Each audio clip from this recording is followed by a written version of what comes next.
Mercury, Estowick's last word. Prologue. If we don't get the Mercury over to Burke's docking systems before they do, we have not only lost the battle, we have lost the war, screamed Vigo Grimborn, leader of the dragon hunters, to his disciples. Nadrig, you are the keeper. You've run into the boy before. He's no threat in our eyes, but according to you, he has something hidden. Correct? Queried the Armstrong. He does. I will collect the dragon in 3 hours. Be prepared. Her Russian voice pierces the air like a talon or a mace. What do you mean, collect? You haven't got Mercury yet, have you? We are relying on you to win this war versus Query, Nadrig. You fail this job, you won't live to see another. I hope you have a plan to remove it. Your life depends on it. Oh, I do.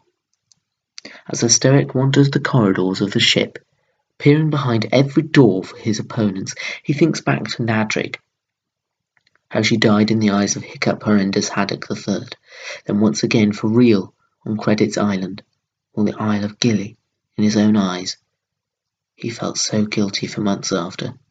He couldn't teach his classes for an entire year, having to get his spouse to teach them for him, Cressida Selfovet. At this point, he fell to the ground and began to weep. The water came seeping through his eyes like blood to a wound. Suddenly, from around the corner, he is spotted by someone. They rushed to his side, helping him up before he was shot in the back and he fell unconscious to the floor once again.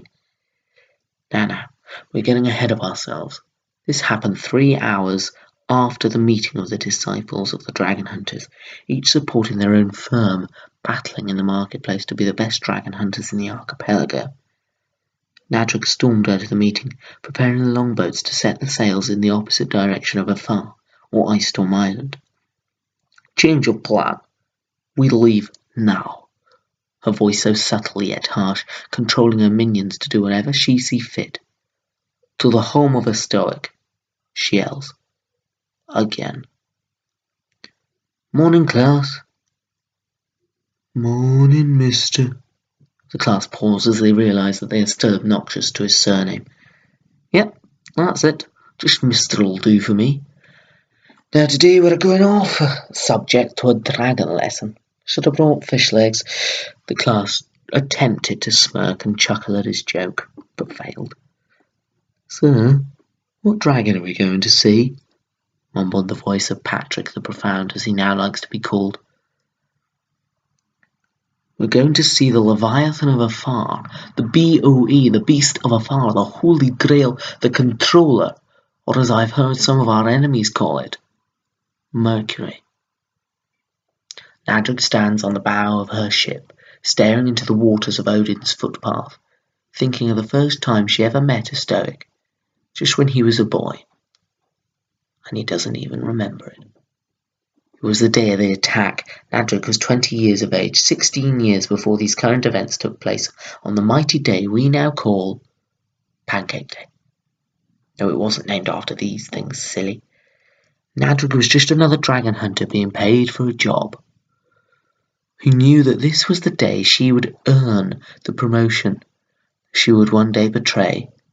Shells were flying across the village like shooting stars, but 10 times more dangerous. Gronksicle after Gronksicle were being tied up, along with speed stingers, skrills, the lot. Nadrig, being naive at this job, knew that her salary would increase by as much as a squished cavern crasher to its normal size if she did one thing: exterminate of the air. The air being, nowadays, Estowick the enthusiastic Selfovet. The fourth, but we'll get to that later. From all of the smoke and the ashes, she saw a silhouette of a terrified young boy, 10 years younger than herself, fleeing to one of her side ships. What's your surname, boy? She inquires to the lad with a folded handkerchief over her nose and mouth to block out the fumes. The boy stares, petrified. His voice shaky, he manages to mutter, Selfovet, I think. Her short, obnoxious lie flashed before her eyes as she realizes that he is the one she must kill. But there is one problem. She thought the heir would be an adult in his 50s, not a 10-year-old who has done no harm. She couldn't kill a boy. What had he done wrong? Minutes passed, and what came out of her mouth next was, "I'll make a deal with you.